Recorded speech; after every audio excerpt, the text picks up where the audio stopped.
Micrometeoroids and orbiting debris have always been a concern for the shuttle and the astronauts. With 5 planned spacewalks, the risk to the Hubble crew during their 11-day mission to repair the telescope is even greater.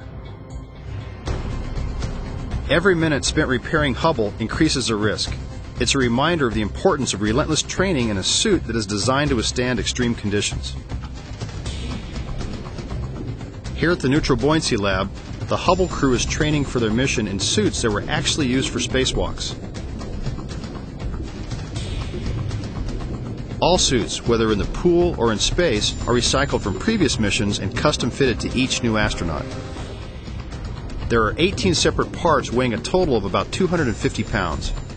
For added protection from micrometeoroids and debris, the suit has some of the same materials that are used in bulletproof vests.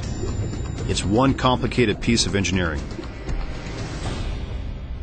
This is it. This is the spacesuit. This is the Extravehicular Mobility Unit, EMU. This is a suit we wear in space. It's your own little spaceship. And actually, this one has flown in space, and I'm going to put it on. All the stuff that I'm going to wear today is right here. As a matter of fact, they keep such meticulous records. The configuration of everything I flew is right here. I'm going to put it on. Be right back. There's a lot of stuff here. I have to wear one of these first. Well, this would be the first layer, long underwear, the diaper. Right here is actually where they put biomed. They actually measure the EKG of the astronauts when they're in flight, and they have my little tag still. Cool. Well, this is the last layer. This is a liquid cooling and ventilation garment. It has capillaries, little tubes that flow through. We actually put water through, either warm or cool you during flight or during the dive. Okay, the first portion I'll put on is what's called the lower torso assembly. Essentially, it's your pants, it's your trousers. And before I do that, talk about the construction. Monica, since you're the suit engineer, you have all the knowledge. Give me an explanation for what we have, both from the bladder all the way down. Okay. Well, there's 3 main parts to the suit. Okay. What you see right here, this yellow, is the bladder. So this is my spacesuit. This is what keeps me alive, the pressure part of it. Basically your pressure vessel. And then also, the second layer would be the restraint, which would be the structural part. And you can see that right under here. Okay. This is the restraint right here. Okay. And then the third layer is this outer layer, which is the thermal micrometeoroid garment. So micrometeoroids, no one's ever taken a hit. Not that I know of. I dodged all mine. So, I'll tell you what, let's put this on. Okay. Okay, this is the fun part. This is the hard upper torso, or HUT. This is a large HUT. They have a medium, a large, and an extra large. It's a challenge to get into it. Gravity is not your friend here, going up. So I got to move my elbow in, and Don will tuck one of the tubes in so it doesn't catch on the back. Then I run my hand all the way up without hitting them. I turn my head sideways, about 45 degrees, because it's really always, you get your big nose through the neck ring. So what Don's doing is hooking up my cooling. Sydney is going to turn on the console. Well, actually, you'll feed cold water into my suit. It's very nice.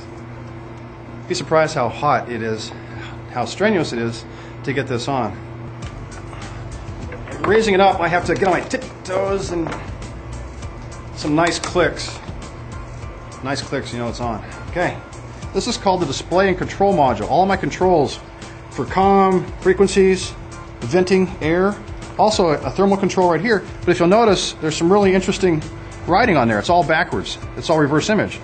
So the only way I can see those is I put a wrist mirror on, and then I move up in front, and I can look down with my helmet on and see the reflection of each of the lettering in here.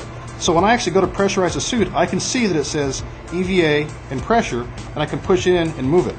The suit gets pressurized, and I'm acting against that same pressure with my gloves. Imagine taking a tennis ball and squeezing a tennis ball for about 6 hours. You know, your forearms get quite pumped. Another thing is every time I open the glove, I'm pushing against the glove. Take your fingernails and tap a table for about 6 or 7 hours. That's what your fingernails feel like sometimes when you come back from a spacewalk, because you're pushing up against the suit, and it's not something you would normally do. Don't try this at home. And now that I'm fully suited, the next thing is actually take my tool belt with me. This we call a mini workstation. It actually mounts to the front of the DCM, the display and control module. So Don clips it into place, and what it allows me to do is bring tools with me. I have a few tools here. I'll show you what you can do. I haven't done this in a while.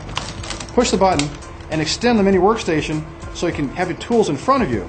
This is called an end effector. We actually use this to hook to structure, and it keeps us within our work site. You can actually lock the top of it so that the tether does not retract. and it stays in one place. It does not come out. At the Neutral Buoyancy Lab, Hubble astronauts spend hours training with the mini workstation and other tools necessary to complete their tasks. This mission to the telescope requires new tools specifically designed for the Hubble. This monster right here is called a pick stick. It looks like a gun, actually. But yeah. Okay. Well, it was developed specifically for this mission, and it is used to provide the crew additional reach out to the work site, so the crew can hold it out there and then grab onto the different tools. This was actually inspired by those little toys that you can find in the toy stores that the kids can use to grab things off from the ground. Now, this is not something I could go in and buy, obviously. That's correct. This is awesome. I'd love to play with one of these things, you know. I want a pick stick. Cool. This is a helmet assembly that has 3 cameras. You turn it on right here. Also have 2 helmet light assemblies, so when the sun goes down, you can see what you're doing, and it gets really dark, believe me. Now, this is a portable foot restraint. When the Hubble astronauts do a task that requires a lot of torque or moving a heavy piece of hardware, they'll use this to restrain their feet. You can't see your toes, so you actually have to feel for your toe down here in the loop. You put your foot all the way down and you twist outboard, keeping the heel locked down. Now, this critter is the ultimate power tool. This is a pistol grip tool. It's a battery-operated power tool. You can actually program the settings. And when you go out to do a spacewalk, you know exactly what task you're going to do, how much torque is required, and they'll actually tell you the number of turns that you have to do to get the bolt off or get the bolt on. So on the display, if I squeeze the trigger, I can measure the torque, also the number of revolutions as it goes down. A lot of folks don't realize that battery-operated power tools that we use every day are an outgrowth of the space program, the Apollo program, back in the 60s and 70s. If you have one of these in your garage, you will be the envy of everybody in your neighborhood. There's a lot to think about when working in space, not just the tools. Keeping your orientation while working in zero gravity is not as easy as it looks. The neat thing about being on the water, at least for me, was that you're initially buoyant, but you actually feel the gravity. You sink down the suit. Yes. When you get into space, something else happens. Yeah. Yeah, because obviously when you go upside down here in the pool, you feel the blood rush to your head, because even though you're neutrally buoyant, you still have gravity forcing the blood down in your head. And so you're always aware of the fact that you're upside down. Now when you're in space, you don't have the water to damp out your motions either, so if you start having a tiny bit of emotion, you won't even notice it, and you go all the way upside down and kind of look around and say, whoa, I'm upside down, and you won't even notice it. But when you go to a work site, you can use that to your advantage. Yes, because now you can go into orientations that wouldn't be very easy in the pool, and it can be very comfortable in space. Thanks a lot, Rex. Sure. Always a pleasure. All right, John, great to see you. Incredible as the underwater training is, there are still many dangers that can't be recreated here. Simulations for every part of the mission, from launch through landing, help astronauts prepare for anything that could go wrong.